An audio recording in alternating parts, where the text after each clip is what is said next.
മണിപന്ത്രണ്ടാകാൻ കറിയെന്തുണ്ടാക്കും ഞാൻ ഇവരുണ്ണാൻ കാലമായി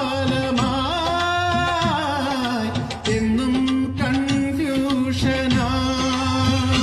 ഓ മീൻ സാമ്പാർ വേണോ എനിക്കെങ്ങും കാണണ്ട, ശരി വേണോ പുറത്തേക്കു വലിച്ചെറിയും തക്കാളി കറി വേണോ